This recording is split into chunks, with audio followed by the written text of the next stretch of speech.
Right okay hello everyone, welcome to channel civic Adda. ఇవాళ మన సెషన్లో December 5th 2025కి సంబంధించినటువంటి కరెంట్ అఫైర్స్ డిస్కస్ చేద్దాం. సి హియర్ కమెంట్స్ అనేవి యాక్చువల్లీ December 4th కమెంట్స్ ఉండాలి, కాకపోతే December 4 కరెంట్ అఫైర్స్ అనేవి కొంచెం లేట్గా అప్లోడ్ చేసిన కారణం వలన కమెంట్స్ అనేవి రాలేదు. కాబట్టి ఆలోపే మనం ఈ క్లాస్ చేస్తున్నాం కాబట్టి December 1 to 3 కరెంట్ అఫైర్స్ చేసాం కదండి.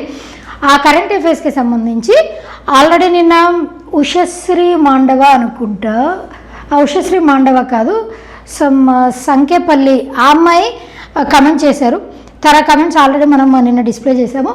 వాళ్ళతో పాటు ఇంకా ఇద్దరు కూడా కమెంట్ చేశారు, సంపత్ కుమార్ అండ్ ఉషశ్రీ మాండవ, వీళ్ళిద్దరు కమెంట్ చేశారు. I really appreciate you guys, keep watching and keep commenting. It shows how active you are towards current affairs అన్నది. ఓకేనా? With that moving on to our session.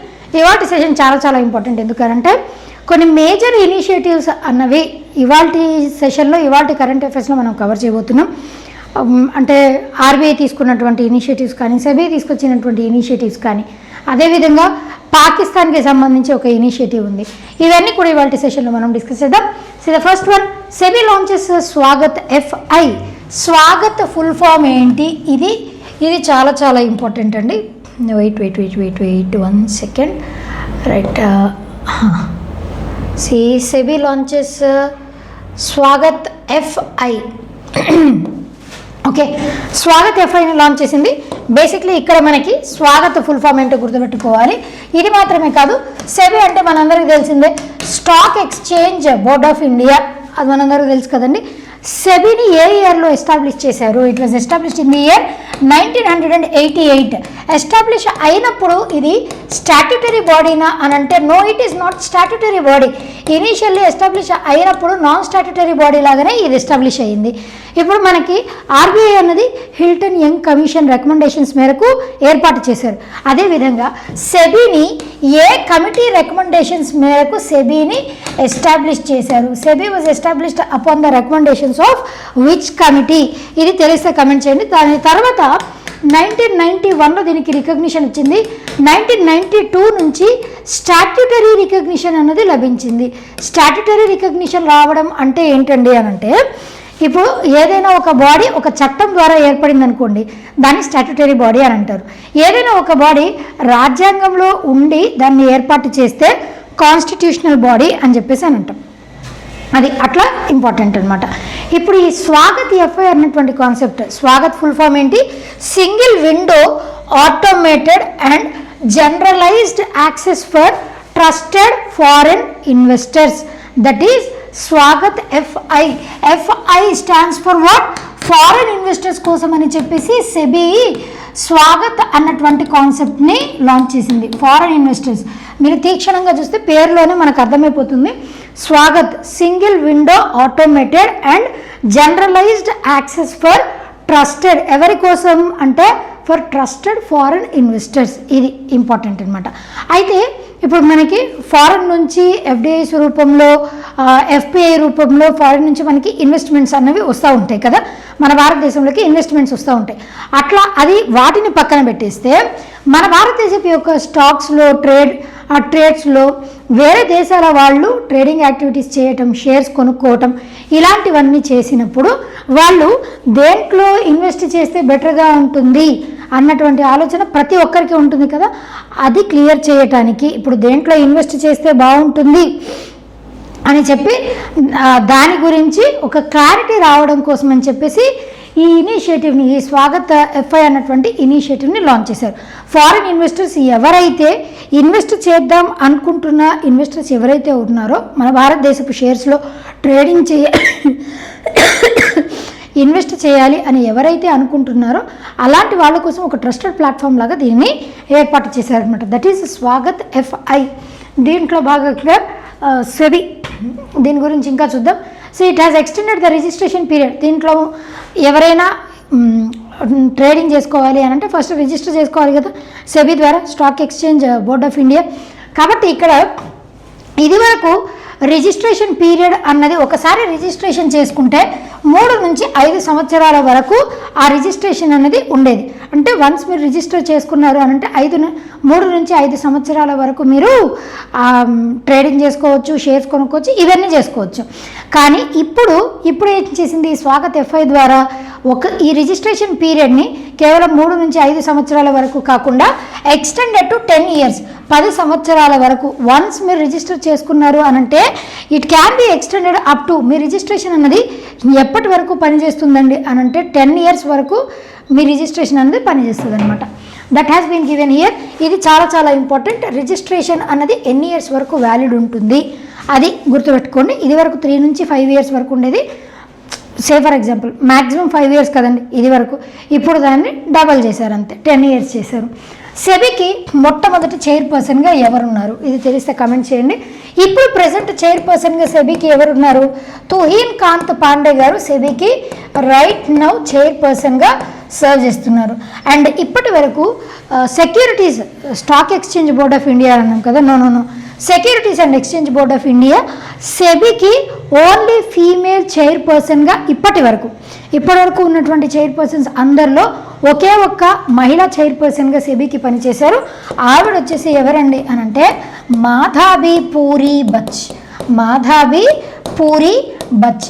ఈవిడ సెబీకి చైర్పర్సన్గా మొట్టమొదటి ఉమెన్ చైర్పర్సన్గా ఈవిడ పనిచేశారు. Madhabi Puri Buch, she's very important. ఇది వరకు ఇప్పుడు చైర్పర్సన్గా ఎవరున్నారు? తుహీన్ కాంత్ పాండే గారు. He serving as a chairperson of SEBI. Registration పీరియడ్ని 5 సంవత్సరాల నుంచి 10 ఏళ్ళకి ఎక్స్టెండ్ చేశారు. Right, next one 29-year-old farmer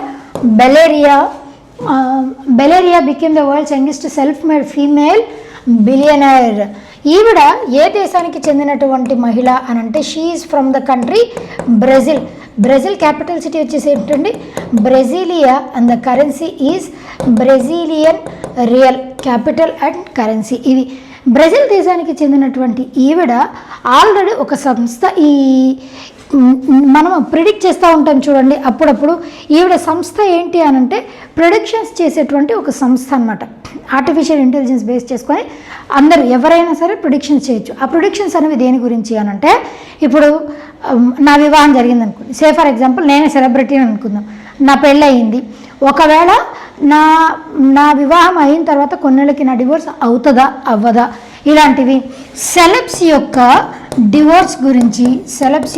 divorce అవుతాయా అవ్వవా, లేదా ఏదన్నా ఎలక్షన్ జరుగుతూ ఉంది, ఆ ఎలక్షన్లో ఎవరు విన్ అవుతారు, ఈ పర్సన్ విన్ అవుతారా లాస్ అవుతారా, అట్లా నెక్స్ట్ జరగబోయేటువంటి వాటిని ఎస్టిమేట్ చేసి ప్రిడిక్షన్స్ ఇచ్చేటువంటి ఒక సంస్థ. ఆ సంస్థకి 2 ఫౌండర్స్ ఉన్నారు.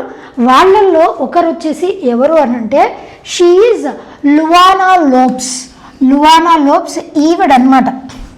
She is one of the co-founder of which company అని అంటే కల్షి అన్నటువంటిది ఆ కంపెనీ, కల్షి ప్లాట్ఫామ్. ఈ కల్షి అన్నటువంటి కంపెనీ ఏ దేశపు కంపెనీ? యుఎస్ఏలో ఉంది ఈ కంపెనీ. ఇదేం చేస్తుంది అని అంటే uses to place bets on outcomes of future events.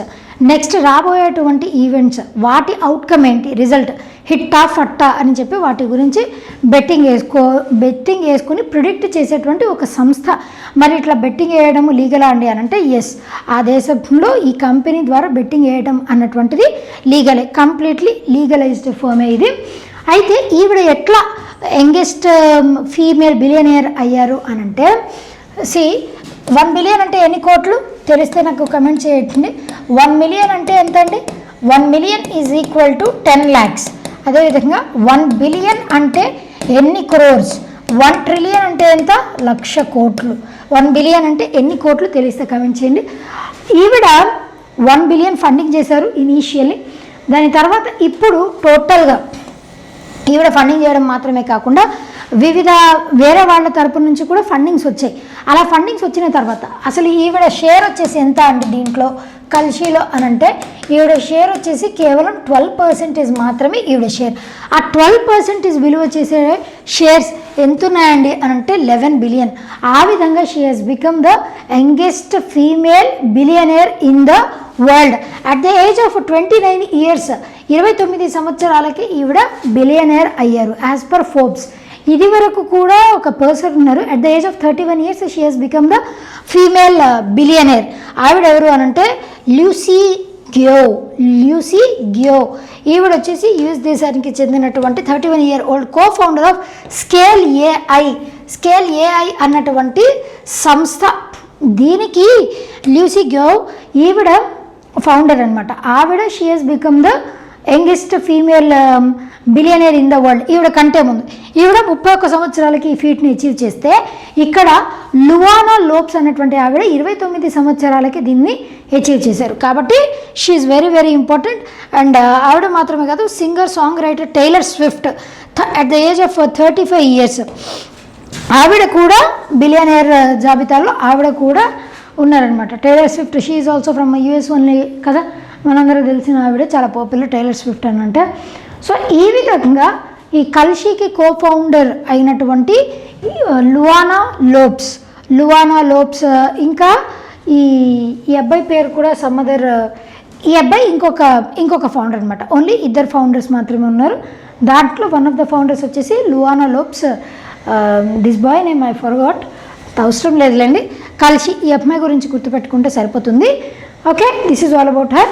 ఆవిడ స్టేక్స్ వచ్చేసి ఎంత అండి, ఆవిడ షేర్ వచ్చేసి ఎంత, 12% మాత్రమే, worth to $1.3 billion, making her the world's youngest self made female బిలియనర్గా ఈవిడ రికార్డ్ని క్రియేట్ చేశారనమాట. రైట్. అదేవిధంగా మన భారతదేశం నుంచి ఎవరైనా ఇట్లా యంగెస్ట్ ఫీమేల్ బిలియనర్ ఉన్నారా?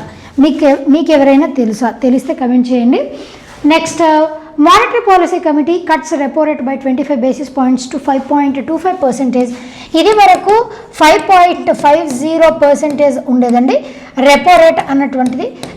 Repo rate, reverse repo rate, marginal standing facility ఏంటి, ఎస్డిఎఫ్ ఏంటి, ఇవన్నీ మీకు తెలిసి ఉండాలి. ఆల్రెడీ బ్యాంక్ ఎగ్జామ్స్కి ప్రిపేర్ అవుతున్న వాళ్ళకైతే ఆల్రెడీ తెలిసే ఉంటుంది. కానీ I will be revising again in today's session. Repo rate అంటే ఏంటి అని అంటే, బ్యాంక్స్ ఆర్బీఐ దగ్గర నుంచి లోన్స్ తీసుకుంటాయి కదండి. ఆర్బీఐ బ్యాంక్స్కి, ఈ షెడ్యూల్డ్ కమర్షియల్ బ్యాంక్స్కి లోన్ ఇచ్చినప్పుడు వాటి మీద విధించేటువంటి ఇంట్రెస్ట్ రేట్, దానినే రెపో రేట్ అని అంటాం. రివర్స్ రెపో రేట్ అని అంటే ఆర్బీఐ తీసుకుంటున్నప్పుడు బ్యాంక్స్ దగ్గర నుంచి ఇంట్రెస్ట్ రూపంలో కొంత అమౌంట్ని పే చేస్తుంది, దాన్ని రివర్స్ రెపో రేట్ అని అంటారు. ఓకే. అదేవిధంగా standing deposit facility, marginal standing facility is very very important. ఎందుకు అని అంటే, ఇప్పుడు బ్యాంక్స్కి ఎమర్జెన్సీగా ఏదైనా ఓవర్ నైట్ ఏమన్నా అవసరం వచ్చింది అని అనుకోండి, అప్పుడు బ్యాంక్స్ ఏం చేస్తాయి, బ్యాంక్స్ అనే కాదు, సే ఫర్ ఎగ్జాంపుల్ మనం హ్యూమన్ బీయింగ్స్గా మనకి ఎప్పుడైనా అర్ధరాత్రి మనకు అవసరం వచ్చింది, బాగా ఎమర్జెన్సీ వచ్చింది, నేనే అనుకోండి నా ఫ్రెండ్స్కో, నా ఫ్యామిలీకో, నా రిలేటివ్స్కో ఎవరికొకళ్ళకి హెల్త్ ఇష్యూ వచ్చింది అని అనుకుందాం midnight. So I will be running after money. కాబట్టి అందరినీ అడుగుతూ ఉంటే నా ఎమర్జెన్సీని చూసి వాళ్ళేంటి, నార్మల్గా ఇప్పుడు 10 రూపీస్ వడ్డీకి ఇచ్చేవాళ్ళు ఆ టైంలో 15 రూపీస్, 20 రూపీస్ అలా వడ్డీకి ఇవ్వచ్చు. ఎమర్జెన్సీ కాబట్టి మనం కూడా ఎంతైనా ఫస్ట్ తీసేసుకుందాం, తర్వాత సంగతి తర్వాత చూద్దామని చెప్పేసి ఉంటుంది. సేమ్ అదే విధంగా బ్యాంక్స్ విషయంలో కూడా ఇదే రిపీట్ అవుతున్నాయి అనుకోండి. ఎప్పుడైనా ఓవర్ నైట్ కావాల్సి వచ్చింది, బ్యాంక్స్కి అవసరమైంది, ఎమర్జెన్సీ సిచ్యువేషన్ వచ్చింది, బ్యాంక్స్కి మనీ అడ్జస్ట్ అవ్వట్లేదు అని అనుకోండి, అప్పుడు బ్యాంక్స్ ఏం చేస్తాయి అని అంటే ఆర్బీఐ దగ్గర నుంచి ఓవర్ నైట్ అమౌంట్ని తీసుకుంటుంది అనమాట. అట్లా ఓవర్ నైట్ అమౌంట్ని ఎమర్జెన్సీ సిచ్యువేషన్స్లో ఆర్బీఐ దగ్గర నుంచి బ్యాంక్స్ తీసుకున్నాయి అనుకోండి, వాటి మీద ఆర్బీఐ ఎక్కువ ఇంట్రెస్ట్ రేట్ విధిస్తుంది. కాబట్టి so that is marginal standing facility. మీకు ఎగ్జామినేషన్లో ఎప్పుడు కూడా marginal standing facility is greater than reverse repo rate, repo rate greater than reverse repo rate. అంటే వీటన్నిటిలోకెల్లా హైయెస్ట్ ఇంట్రెస్ట్ రేట్ దేని మీద ఉంటుంది, marginal standing facility highest interest rate, తర్వాత repo rate. RBI pay చేసినప్పుడు ఎక్కువ పే చేయదు, కాబట్టి రివర్స్ రెపో రేట్ లాస్ట్ ఉంటుంది అనమాట. ఇట్లా ఇంక్రీజింగ్ ఆర్డర్, డిక్రీజింగ్ ఆర్డర్లో కూడా మీకు ఎగ్జామినేషన్ పాయింట్ ఆఫ్ వ్యూ అడుగుతూ ఉంటారు. అండ్ స్టాండింగ్ డిపాజిట్ ఫెసిలిటీ అంటే ఏంటి, ఇప్పుడు స్టాండింగ్ డిపాజిట్ ఫెసిలిటీ అంటే బ్యాంక్స్ దగ్గర ఎక్కువ అమౌంట్ ఉండిపోయింది అనుకోండి, సర్ప్లస్లో డబ్బులు ఉన్నాయి, అలాంటప్పుడు బ్యాంక్స్ ఏం చేస్తాయి, ఇప్పుడు సే ఫర్ ఎగ్జాంపుల్ కామన్ మ్యాన్గా నా దగ్గర నా సేవింగ్స్, నా శాలరీ కానివ్వండి, శాలరీలో వచ్చినటువంటి సేవింగ్స్ సమ్ 2-3 lakhs ఉన్నాయని అనుకుందాం ఒక 6 months తర్వాత. అట్లా 2-3 lakhs సేవింగ్స్ ఉన్నప్పుడు నేనేం చేస్తా, నా దగ్గర ఉంటే ఖర్చు అయిపోతాయేమో అని చెప్పేసి ఎఫ్డి చేయడమో, ఆర్డీ చేయడమో, లేదంటే మ్యూచువల్ ఫండ్స్లో ఇన్వెస్ట్ చేయడమో ఏదో ఒకటి చేస్తాను. సో దట్ దాని ద్వారా నేను పెట్టిన ఇన్వెస్ట్మెంట్ అలాగే ఉంటుంది, దాని మీద ఇంట్రెస్ట్ రేట్ అనేది నాకు వస్తూ ఉంటుంది కదా. ఇన్ ద సేమ్ మేనర్ ఇక్కడ కూడా బ్యాంక్స్ దగ్గర ఎక్కువ అమౌంట్, సర్ప్లస్లో అమౌంట్ ఉన్నప్పుడు బ్యాంక్స్ ఏం చేస్తాయి అనంటే ఆర్బీఐ దగ్గర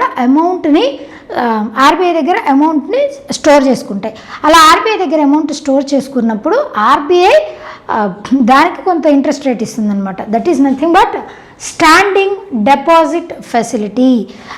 దీనివల్ల ఏం జరుగుతుంది అనంటే బ్యాంక్స్ దగ్గర ఎక్కువ అమౌంట్ లేకుండా మెయింటైన్ చేయడానికి ఆర్బీఐ హెల్ప్ చేసినట్టు. So these are two important things. ఎందుకు చెప్పాను అనంటే రీసెంట్గా రెపో రేట్ 25 basis points తగ్గించింది కదా, అంటే 5.25% నుంచి 5.50% నుంచి 5.25% అయ్యింది. అంటే ఇప్పుడు మీకు ఇక్కడ 1%, how many basis points make up to 1%? ఇది మనకు తెలియాలి. 100 basis points make up to 1%. 100 basis points అయితే 1% అని see 100 basis points is equal to 1%గా చెప్పొచ్చు మనం. అట్లా ఇక్కడ 25 basis points కాబట్టి 0.25%. అట్లా 50 basis points అయితే 0.50%. అట్లా 100 basis points తగ్గితే 1% తగ్గినట్టు, పెరిగితే 1% పెరిగినట్లు. అట్లా 100 basis points మేకప్ టు 1%. అది ఇంపార్టెంట్. ఆర్బీఐ జీడిపి ఫోర్కాస్ట్ని కూడా ఇంక్రీజ్ చేసిందండి. ఇదివరకు జీడిపి ఫోర్కాస్ట్ ఆర్బీఐ ప్రకారం ఎంత అండి మన ఇండియాస్ జీడిపి ఫోర్కాస్ట్ అన్నది అంటే ఎస్టిమేషన్. ఇట్లా ఇంటర్నేషనల్ సంస్థలు ఫిచ్ కానీ, స్టాండర్డ్ అండ్ పువర్ కానీ, అదేవిధంగా మూడీస్ కానీ ఇట్లా రేటింగ్స్, క్రిజిల్ ఇట్లా రేటింగ్స్ని ఇస్తూ ఉంటాయి కదా. రీసెంట్గా ఈ ఆర్బీఐ ఇట్లా రేటింగ్ పెంచిన తర్వాత ఫిచ్ కూడా ఒక రేటింగ్ని ఇచ్చింది. ఫిచ్ ప్రకారం మన ఇండియాస్ జీడిపి ఎస్టిమేట్ వచ్చేసి ఎంతండి, that is 7.4%. India's GDP percentage is 7.4%. ఇది గుర్తుపెట్టుకోండి. మన ఆర్బీఐ ఇదివరకు 6.8% ఉండేది జీడిపి ఎస్టిమేట్, ఇప్పుడు దాన్ని కూడా పెంచేసింది 7.3%కి. SDF rate will be set at 5%. వీటన్నిట్లో కూడా 25 basis pointsని తగ్గించింది. ఎస్డిఎఫ్ రేట్ 5% చేసింది. ఎంఎస్ఎఫ్ రేట్, బ్యాంక్ రేట్, ఇవన్నీ ఎంఎస్ఎఫ్ రేట్, బ్యాంక్ రేట్ వీటిని 5.5% చేసింది. ఇది వరకు 5.75% ఉండేవి, ఇప్పుడు 5.5% చేసింది. ఎందుకు? All these are due to $1 value అన్నది ఎంతకి రీచ్ అవుతుందండి, 90.14 రూపీస్. డాలర్ వాల్యూ పెరుగుతానే ఉంటుంది తప్ప వన్స్ పెరిగింది అని అంటే తగ్గడం చాలా రేరెస్ట్ ఆఫ్ ద రేరెస్ట్ కేసెస్లో జరుగుతుంది. పెరుగుతూనే ఉంటుంది, అది వెళ్ళిపోతూనే ఉంటుంది. కాబట్టి ఇట్లా డాలర్ వాల్యూ పెరిగింది అంటే రూపీ వాల్యూ తగ్గిపోయిందనే కదా. ఇట్లా రూపీ వాల్యూ తగ్గిపోయిన కారణం వలన ఆర్బీఐ ఏం చేసింది అని అంటే ఈ రెపో రేట్ వీటన్నిటిని తగ్గించింది. అండ్ ఇంకొక ఇనిషియేటివ్ కూడా ఆర్బీఐ తీసుకొని వచ్చింది. అదొచ్చేసి ఏంటి అనంటే open market operations worth $1 trillion. 1 trillion rupees. 1 trillion rupees విలువ చేసేటువంటి ఓపెన్ మార్కెట్ ఆపరేషన్స్. అసలు ఓపెన్ మార్కెట్ ఆపరేషన్స్ అంటే ఏంటి? ఓపెన్ మార్కెట్ ఆపరేషన్స్ అనంటే buying and selling of government securities. Buying and selling of government securities by RBI in the market.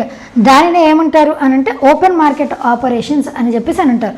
Both buying and selling, ఒక buying లేదా selling కాదండి, both buying and selling of government securities. Government securities అంటే government shares, government bonds అలాంటివి అనమాట. RBI ఏం చేస్తుంది అని అంటే మార్కెట్లో మనీ ఫ్లో తక్కువైంది అనుకోండి, అప్పుడు ఏం చేస్తుంది, మార్కెట్లో ఉన్నటువంటి గవర్నమెంట్ బాండ్స్ని ఆర్బీఐ కొనుగోలు చేస్తుంది. కొనుక్కున్నాము అని అంటే డబ్బులు ఇవ్వాలి కదా. అట్లా ఆర్బీఐ కొనుక్కున్నప్పుడు ఏమవుతుంది, మార్కెట్లోకి మనీ అన్నది రిలీజ్ అవుతుంది. అలా కాకుండా ఆర్బీఐ ఆర్బీఐ పర్చేస్ చేసిందని అనుకోండి, మార్కెట్లోకి మనీ రిలీజ్ అవుతుంది. అలా కాకుండా ఆర్బీఐ అమ్మకానికి పెట్టింది అని అనుకోండి. ఆర్బీఐ అమ్మకానికి పెట్టింది అని అంటే ఎవరు కొంటారు? మీరు, నేను, మనందరం కొనగలమా? నో. మనకి అమ్మదు ఆర్బీఐ షెడ్యూల్డ్ కమర్షియల్ బ్యాంక్స్ మాత్రమే కొనడానికి వీలుంటుంది. అలా బ్యాంక్స్ కొన్నప్పుడు ఆర్బీఐకి అమౌంట్ వస్తుంది. అంటే మార్కెట్లో ఉన్నటువంటి మనీ ఆర్బీఐ దగ్గరికి వెళ్తుంది. మార్కెట్లో మనీ ఫ్లో అన్నది తగ్గుతుంది. దట్ ఈజ్ ఇట్లా మనీ ఫ్లో అన్నది పెరిగినప్పుడు ఆర్బీఐ ఏం చేస్తుంది? ఆర్బీఐ అమ్ముతుంది. మనీ ఫ్లో తగ్గిందనుకోండి ఆర్బీఐ కొనుక్కుంటుంది. అందుకోసమే RBI buying and selling of government securities by RBI in open market, దాన్ని కలెక్టివ్గా ఏమంటాం? ఓపెన్ మార్కెట్ ఆపరేషన్స్ అని చెప్పేసి చెప్తాం. ఇప్పుడు ఈ కారణం వల్ల, ఈ డాలర్ వాల్యూ పెరగడం వల్ల, రూపీ వాల్యూ తగ్గడం వలన ఈ మంతే, that is nothing but December month ఈ ఒక్క నెలలోనే 1 ట్రిలియన్ వర్త్ చేసేటువంటి ఓపెన్ మార్కెట్ ఆపరేషన్స్ని చేపట్టాలి, అంటే పర్చేస్ చేయాలి అని చెప్పేసి ఆర్బీఐ గవర్నర్ అయినటువంటి సంజయ్ మల్హోత్రా గారు పేర్కొన్నారు. ఇది చాలా చాలా ఇంపార్టెంట్ కరెంట్ అఫైర్ అండి, గుర్తుపెట్టుకోండి. ఇంకా వీటితో పాటు సంజయ్ మల్హోత్రా గారు కొన్ని కొత్త పదాలని రిలీజ్ చేశారు, కొన్ని వర్డ్స్ని యూజ్ చేశారు. ఆ వర్డ్స్ యొక్క మీనింగ్స్ కూడా మనకు తెలియాలి. ఏంటి అని అంటే, ఇప్పుడు మన మార్కెట్లో స్టడీ డిస్ఇన్ఫ్లేషన్ అన్నది హై, డిస్ఇన్ఫ్లేషన్ ఎక్కువగా ఉంది. మనకి ఇన్ఫ్లేషన్ అంటే ఏంటంటే, generally inflation is nothing but rise of prices over a period of time. ధరలు పెరగటం, గూడ్స్ యొక్క ధరలు పెరగటం over a certain period of time, దాన్ని ఏమంటాం? ఇన్ఫ్లేషన్ అని అంటారు. ఇన్ఫ్లేషన్లో కూడా రకరకాలు ఉంటున్నాయి కదా, డిస్ఇన్ఫ్లేషన్, డీఫ్లేషన్, అదేవిధంగా స్టాగ్ఫ్లేషన్, రెసెషన్, డిప్రెషన్, ఇట్లా రకరకాలు ఉన్నాయి. అయితే ఇక్కడ డిస్ఇన్ఫ్లేషన్, స్టడీ డిస్ఇన్ఫ్లేషన్, బాగా హెవీ డిస్ఇన్ఫ్లేషన్ అన్నది ఉన్నది అని చెప్పారు. డీఫ్లేషన్ అంటే ఏంటంటే, ఇన్ఫ్లేషన్ అంటే ధరలు పెరుగుతాయి కదా, డీఫ్లేషన్ అని అంటే ధరలు తగ్గటం, దానిని డీఫ్లేషన్ అని అంటారు. ఇన్ఫ్లేషన్ తగ్గితే దాన్ని డిఫ్లేషన్ అంటారు. డిస్ఇన్ఫ్లేషన్ అంటే ఏంటి అని అంటే, ఇన్ఫ్లేషన్ ఉంటుంది, కాకపోతే inflation at a steady pace. అంటే అర్థమయ్యేలాగా చెప్తాను వినండి. ఇన్ఫ్లేషన్ అట్ స్టడీ పేస్ అంటే ఏంటి అని అంటే, ఇప్పుడు ధరలు పెరుగుతూనే ఉంటాయి, కాకపోతే మెల్లగా పెరుగుతూ ఉంటాయి అన్నమాట. ఇవాళ ఈ స్టైలస్ యొక్క ధర 10 రూపాయలు ఉంది అని అనుకుందాం. ఇది వరకు 5 రూపీస్ ఉండేది, ఇప్పుడు 10 రూపీస్ అయింది. అంటే దీని ధర పెరిగింది కదా. ఇంకా దీని ధర 15 రూపీస్ అయింది అనుకోండి, ఇది వరకుట్లాగే ఇన్ఫ్లేషన్ అయినట్టు, అంటే సేమ్ పర్సెంటేజ్ పెరిగినట్టు. అలా కాకుండా ఈ 5 రూపాయలు 10 రూపాయలు అయిన తర్వాత 10 రూపాయల నుంచి 11 రూపాయలు, 11.5 రూపాయలు, 11.75 రూపాయలు అలా పెరుగుతూ ఉందనుకోండి, దాన్నే నథింగ్ బట్ డిస్ఇన్ఫ్లేషన్ అని అంటాం. ఇన్ఫ్లేషన్ ఉంటుంది, కాకపోతే మెల్లగా పెరుగుతూ ఉంటుంది అనమాట. దానిని డిస్ఇన్ఫ్లేషన్ అని చెప్పేసి అంటాం. అది డిస్ఇన్ఫ్లేషన్కి డిఫ్లేషన్కి తేడా. అయితే ఇంకొక పదాన్ని కూడా యూజ్ చేశారు సంజయ్ మల్హోత్రా గారు. ఆ పదం, this is very very important. ఆ వర్డ్ వచ్చేసి ఏంటి అని అంటే, గోల్డీ లాక్స్ అన్నటువంటి పదాన్ని యూజ్ చేశారు. బేసిక్లీ గోల్డీ లాక్స్ అన్నటువంటి పదాన్ని రీసెంట్గా ఒక ప్రముఖమైనటువంటి వ్యక్తి యూజ్ చేశారు. అంటే ఈ గోల్డీ లాక్స్ అని చెప్పి ఒక స్టోరీ ఉంది. ఆ స్టోరీలో టోటల్గా ఆ బేర్ ఏం చేస్తుంది అని అంటే 3 ఫుడ్స్ని తయారు చేసి ముందు పెడుతుంది. ఆ ముందు పెట్టినప్పుడు ఏది పిక్ చేసుకుంటారు అని చెప్పి, అట్లా దాంట్లో ఒకటేమో టూ హాట్, ఇంకొకటేమో టూ కోల్డ్, ఇంకొకటేమో స్టడీ. అయితే ఆ బేర్ అన్నది మూడింటిని కన్జ్యూమ్ చేసుకుంటుంది. అది గోల్డీ లాక్స్ అంటే. గోల్డీ లాక్స్ అంటే ఏంటి అని అంటే, అటు టూ హాట్ కాదు, టూ కోల్డ్ కాదు, స్టడీ ఉంది అని అర్థం. ఇది ఎకానమీలో ఎలా చెప్తామండి మనం అనంటే, అన్ఎంప్లాయ్మెంట్ దృష్ట్యా కానివ్వండి, అదేవిధంగా ఇన్ఫ్లేషన్ దృష్ట్యా అవ్వచ్చు, ఇన్ఫ్లేషన్ కానీ, అన్ఎంప్లాయ్మెంట్ కానీ, గ్రోత్ కానీ, ఇవన్నీ కూడా మోడరేట్ ఉన్నాయి అని అర్థం వచ్చేలాగా చెప్పటాన్నే గోల్డీ లాక్స్ ఎకానమీ అని అంటారు. గోల్డీ లాక్స్ ఎకానమీ అంటే ఏంటి? అన్ఎంప్లాయ్మెంట్ ఓకే, అన్ఎంప్లాయ్మెంట్ కూడా ఉంది, కాకపోతే తక్కువగానే ఉంది, ఎక్కువగా ఏం లేదు. ఇన్ఫ్లేషన్ కూడా ఉంది, కాకపోతే మోడరేట్గా ఉంది, ఎక్కువ ఏం లేదు. గ్రోత్ కూడా అంతగా లేదనమాట. అంటే అటు ఎక్కువ కాదు, అటు తక్కువ కాదు, మోడరేట్గా స్టేబుల్గా ఉంది. దానినే గోల్డీ లాక్స్ ఎకానమీ అని చెప్పేసి అని అంటారు. ఇది రీసెంట్గా సంజయ్ మల్హోత్రా గారు ఇప్పుడు పెరిగినటువంటి డాలర్ ధర ఆ సందర్భంగా మనం ఆల్రెడీ ఒక మనం ఆల్రెడీ గోల్డిలాక్స్ ఎకానమీ ఎరాలో ఉన్నాము ఇప్పుడు ప్రెజెంట్ అని చెప్పారు. కాబట్టి గోల్డిలాక్స్ అన్న పదం చాలా చాలా ఇంపార్టెంట్. $1 trillion ఇది చెప్పుకుంటున్నాం కదా. $5 billion రూపీ స్వాప్. ఇప్పుడు డాలర్ విలువ పెరిగింది కదా. డాలర్ రూపీ స్వాప్ అంటే ఏంటి? మన రూపీస్ ఇచ్చి డాలర్స్ని కొనుగోలు చేయటం అనమాట, స్వాప్ చేయటం. వాళ్ళకి మన రూపీస్ వెళ్తాయి, మనకి వాళ్ళ డాలర్ వస్తాయి. ఎంత? $5 billion రూపీ స్వాప్ చేసుకోవాలి అని కూడా సంజయ్ మల్హోత్రా గారు పేర్కొన్నారు. ఇవన్నీ ఇప్పుడు ఇవాళ రీసెంట్గా వచ్చినటువంటి ఆర్బీఐ మానిటరీ పాలసీ కమిటీ ద్వారా తీసుకొని వచ్చినటువంటి మార్పులు. ఇవి గుర్తుపెట్టుకోండి. నెక్స్ట్ మీకు ఆర్ఆర్బీ పిఓ మెయిన్స్ రాబోతుంది, ఆర్ఆర్బీ క్లర్క్ మెయిన్స్ జరగబోతుంది కదండి. వాటికి ఇవి చాలా చాలా ఇంపార్టెంట్. ఈ గోల్డిలాక్స్ అన్న పదం అయితే అప్పటికి చాలా ముఖ్యమైపోతుంది, గుర్తుపెట్టుకోండి. ఆర్బీఐకి ఇప్పుడు ప్రస్తుతం గవర్నర్గా ఎవరున్నారు? సంజయ్ మల్హోత్రా గారు ఉన్నారు. ఆర్బీఐని ఏ ఇయర్లో ఎస్టాబ్లిష్ చేశారండి? It was established in the year 1935 under RBI act 1934 ద్వారా దీన్ని ఎస్టాబ్లిష్ చేశారు. ఏ ఇయర్లో ఆర్బీఐని నేషనలైజ్ చేశారు? In the year 1949. ఆర్బీఐకి మొట్టమొదటి గవర్నర్గా ఎవరున్నారు? ఆస్బోర్న్ స్మిత్ గారు 1935లో గవర్నర్గా పనిచేశారు. మన భారతదేశానికి స్వాతంత్రం వచ్చిన తర్వాత పోస్ట్ 1947 ఆర్బీఐకి మొట్టమొదటి గవర్నర్గా ఎవరు పనిచేశారండి? C D Deshmukh has served as the RBI governor. ఆర్బీఐకి లాంగెస్ట్ సర్వింగ్ గవర్నర్ ఎవరు? ఆర్బీఐకి షార్టెస్ట్ సర్వింగ్ గవర్నర్ వచ్చేసి ఎవరు? Longest serving, shortest serving governors వచ్చేసి ఆర్బీఐకి ఎవరు పనిచేశారు తెలిస్తే ఇవి కూడా నాకు కామెంట్స్ చేయండి. These are also very very important. Longest serving governor of RBI and shortest serving governor of ఆర్బీఐగా ఎవరున్నారు? ఇప్పుడు సంజయ్ మల్హోత్రా గారు 26th గవర్నర్ ఆఫ్ ఆర్బీఐగా పనిచేస్తున్నారు కదా. ఇది కూడా very very important. Bankers bank అని ఆర్బీఐకి లెండర్స్ లాస్ట్ లెండర్స్ బ్యాంక్ అని కూడా ఆర్బీఐకి పేరు, reserve bank of India. Right, next one. Asim Munir becomes chief of defence forces in Pakistan. First ఇక్కడ పాకిస్తాన్ క్యాపిటల్ సిటీ వచ్చేసి ఏంటండి? That is Islamabad is the capital city and the currency is Pakistani rupee, capital currency. ఇది capital and currency. మన భారతదేశానికి మరియు పాకిస్తాన్కి మధ్య ఉన్నటువంటి బౌండరీ లైన్ పేరు ఏంటి? What is the name of boundary line between India and Pakistan? ఇది తెలిస్తే కమెంట్ చేయండి. ఇప్పుడు పాకిస్తాన్కి ప్రైమ్ మినిస్టర్గా ఎవరు పనిచేస్తున్నారండి? Shahbaz Sharif is working as the prime minister of Pakistan. And పాకిస్తాన్కి ప్రెసిడెంట్గా ఎవరున్నారండి right now? Asif Ali Zardari is serving as the president of Pakistan. రీసెంట్గా అసీం మునీర్ గారు చీఫ్ ఆఫ్ డిఫెన్స్ ఫోర్సెస్ అయ్యారు. మన భారతదేశంలో అయితే చీఫ్ ఆఫ్ డిఫెన్స్ స్టాఫ్ ఉంటుంది కదండి. ఇక్కడ చీఫ్ ఆఫ్ డిఫెన్స్ ఫోర్సెస్ అని ఎందుకన్నామంటే ఆర్మీ, నేవీ, ఎయిర్ ఫోర్స్ ఈ మూడింటికి ఎవరైతే ఆర్మీకి హెడ్గా సర్వ్ చేస్తూ ఉంటారో, ఆర్మీలో లాంగెస్ట్ సర్వింగ్ హెడ్గా ఎవరైతే ఉంటారో వాళ్ళని చీఫ్ ఆఫ్ డిఫెన్స్ ఫోర్సెస్గా అపాయింట్ చేస్తారు. రీసెంట్గా పాకిస్తాన్లో ఒక కాన్స్టిట్యూషనల్ అమెండ్మెంట్ వచ్చింది. That is 27th constitutional amendment act. ఎప్పుడు వచ్చింది? నవంబర్ 2025, లాస్ట్ మంత్ ఈ అమెండ్మెంట్ అనేది వచ్చింది. This is very very important. దీని ప్రకారం ఏం చేసింది పాకిస్తాన్ అనంటే ఈ 27th కాన్స్టిట్యూషనల్ అమెండ్మెంట్ యాక్ట్ ద్వారా 27th కాన్స్టిట్యూషనల్ అమెండ్మెంట్ యాక్ట్ ద్వారా పాకిస్తాన్ ఏం చేసింది అంటే ఇప్పుడు మన భారతదేశంలో సుప్రీం అథారిటీ ఎవరికి ఉంటుంది? సుప్రీం కోర్టుకి కదా.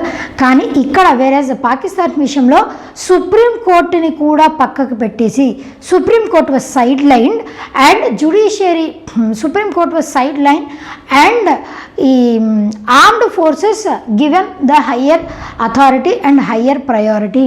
అంటే ఈ ఆర్మ్డ్ ఫోర్సెస్, ఈ ఆర్మీ, నేవీ, ఎయిర్ ఫోర్స్ వీళ్ళు ఎవరైతే ఉన్నారో వాళ్ళకే హయ్యెస్ట్ అథారిటీ ఉంటుంది. సుప్రీంకోర్టుకి కూడా హయ్యెస్ట్ అథారిటీ ఉండదు అని చెప్పి దీనిని ఈ 27th కాన్స్టిట్యూషనల్ అమెండ్మెంట్ యాక్ట్ ద్వారా పాకిస్తాన్లో ఇంట్రడ్యూస్ చేశారు. ఇంకొకటి 27th కాన్స్టిట్యూషనల్ అమెండ్మెంట్ యాక్ట్ ద్వారా పాకిస్తాన్లో ఇంకో కొత్త చేంజ్ని కూడా తీసుకొని వచ్చారు. That is federal court of Pakistan was established. Federal Court of Pakistan was established as per which constitutional amendment act అని కూడా క్వశ్చన్ రావచ్చు మీకు ఎగ్జామినేషన్లో. That is 27th constitutional amendment act of Pakistan. A federal court has been introduced. Federal court అంటే supreme కోర్టుకి కూడా మించి higher authority. అది ఆ ఫెడరల్ కోర్ట్ అన్నది పాకిస్తాన్లో ఇంట్రడ్యూస్ చేశారు. ఈ రెండు ఇనిషియేటివ్స్, ఈ రెండు కొత్త చేంజెస్ వచ్చేసి దేని ద్వారా వచ్చాయంటే 27th కాన్స్టిట్యూషనల్ అమెండ్మెంట్ యాక్ట్ ద్వారానే వచ్చాయి.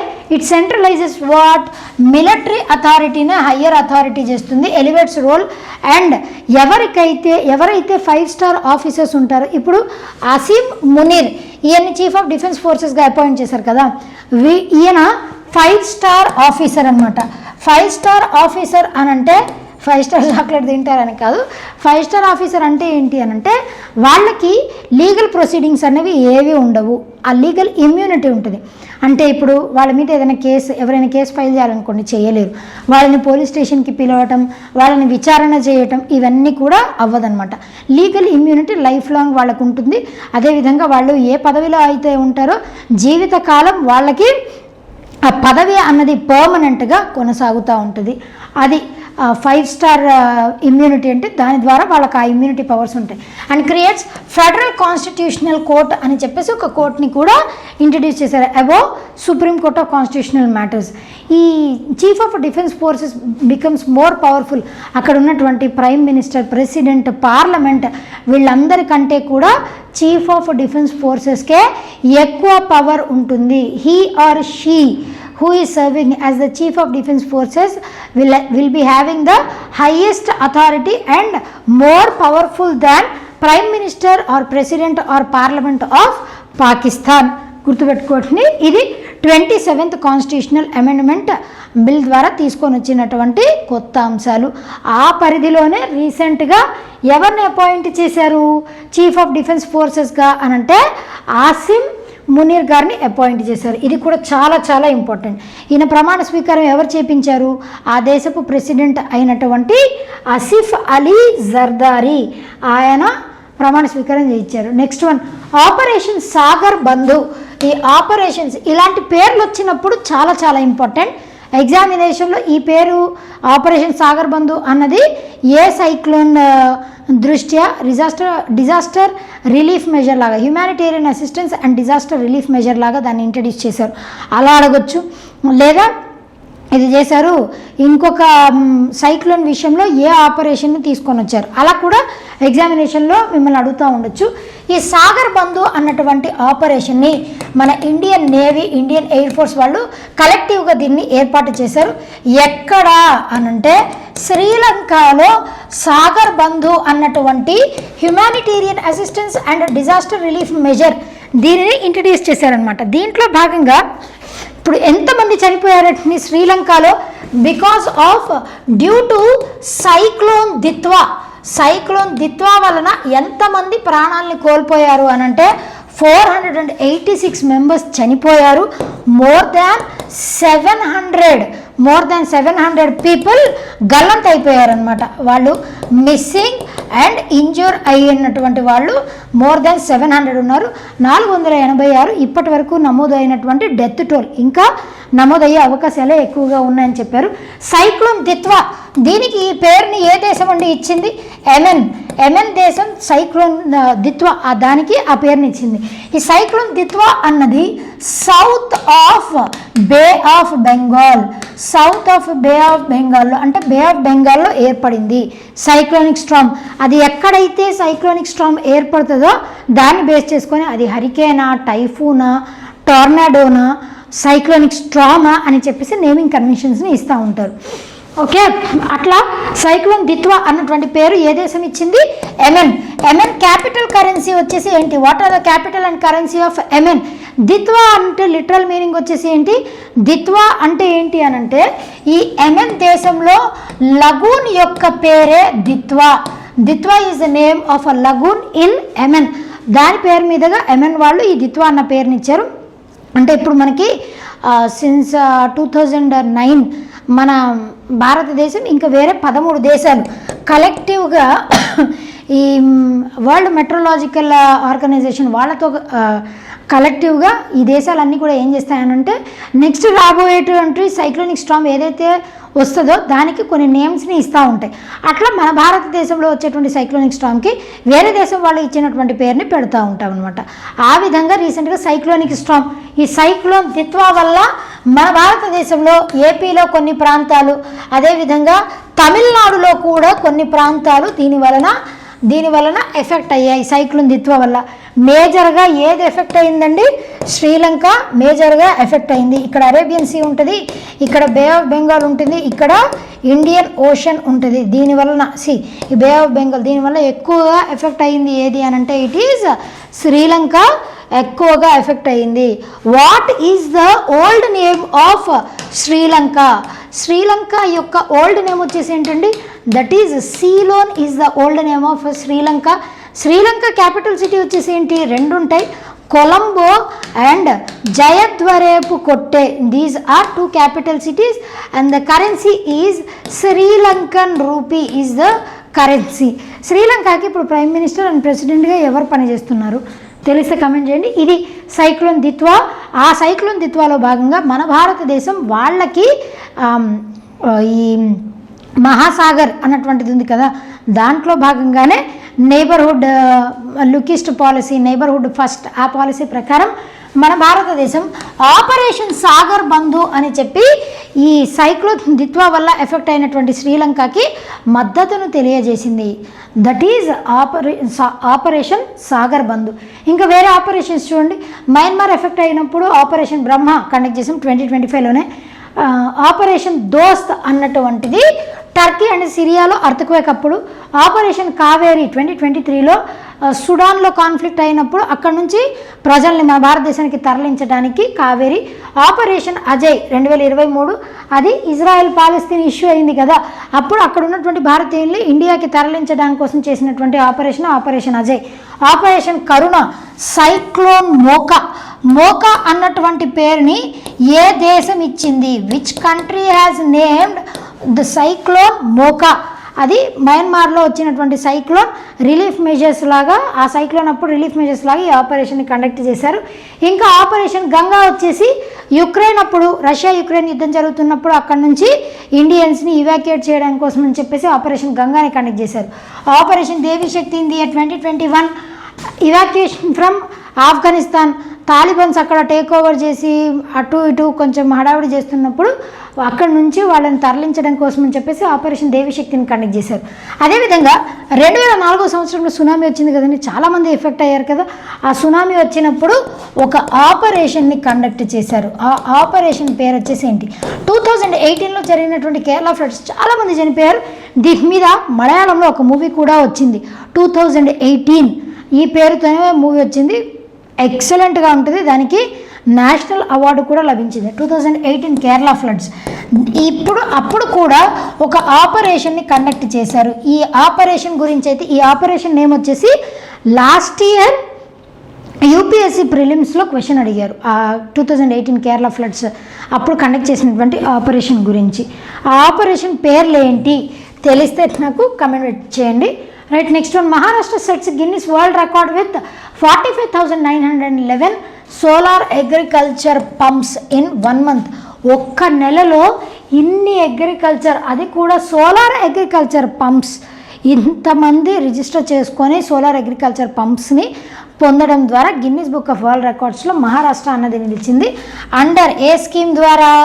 మగెల్ త్యాలా సౌర కృషి పంప్ స్కీమ్. ఈ స్కీమ్ ద్వారా అప్లై చేసుకున్నప్పుడు మహారాష్ట్ర స్టేట్ గవర్నమెంట్ వాళ్ళకి సబ్సిడైజ్డ్ ప్రైస్లో వీటిని సోలార్ పంప్స్, అగ్రికల్చర్ సోలార్ పవర్తో నడిచేటువంటి అగ్రికల్చర్ పంప్స్ని అందజేస్తూ ఉంటుంది. 1 monthలో ఇన్ని రిజిస్టర్ అవ్వడం అని అంటే, ఇన్ని అందజేయడం అని అంటే it's not at all a joke. కాబట్టి ఆ స్కీమ్ ద్వారా Maharashtra Guinness book of world రికార్డ్స్లో చోటు చేసుకుంది. మహారాష్ట్ర క్యాపిటల్ సిటీ వచ్చేసి ఏంటండి? ముంబై. అండ్ మహారాష్ట్రకి చీఫ్ మినిస్టర్గా ఎవరున్నారు? Devendra Fadnavis is serving as the chief minister of Maharashtra. Right, next one, the last one for today. Former Mizoram Governor Swaraj Kaushal passes away at the age of 73rd. Swaraj Kaushal ఈయన వచ్చేసి ఎవరు అని అంటే ఇది వరకు మన భారతదేశానికి ఎక్స్టర్నల్ అఫైర్స్ మినిస్టర్గా పనిచేశారు కదండి సుష్మా స్వరాజ్ గారు. అండ్ ఈవిడ ఢిల్లీకి చీఫ్ మినిస్టర్గా కూడా ఫీమేల్ చీఫ్ మినిస్టర్గా కూడా పనిచేశారు ఢిల్లీకి సుష్మా స్వరాజ్ గారు. ఆవిడ హస్బెండే ఈయన స్వరాజ్ కౌశల్. ఆయన రీసెంట్గా at the age of 73 he has died. ఈయన 1997 ఆర్ 1990వ సంవత్సరంలో అని అనుకుంటా ఈయన మిజోరాంకి గవర్నర్గా సర్వ్ చేశారు. రీసెంట్గా ఏజ్ ఓల్డ్ ఎయిల్మెంట్స్ వల్ల ఈయన మృతి చెందారు. అంతే, దేనికి గవర్నర్గా పనిచేస్తారు అది గుర్తుపెట్టుకోండి. That is more than enough. Mizoram అంతే, ఈయన గురించి పెద్దగా చెప్పుకోవడానికి కూడా ఏం లేదండి. This is all about today's session. I hope most important topics have been covered in today's session. రేపటి సెషన్లో మరలా మీ ముందు ఉంటాను డైలీ కరెంట్ అఫైర్స్ సెషన్లో. అండ్ దీని పీడిఎఫ్ కావాలంటే మన టెలిగ్రామ్ ఛానల్లో జాయిన్ అవ్వండి. పీడిఎఫ్ కూడా నేను అప్లోడ్ చేస్తాను. ఈ విధంగా కీప్ వాచింగ్, కీప్ లర్నింగ్. దీంతో పాటుగా సబ్స్క్రైబ్ చేసుకోవడం మాత్రం మర్చిపోవద్దు టు సివి కడ్డా. And will be meeting in tomorrow's session. Until then all the very best and keep learning of new things. Thank you.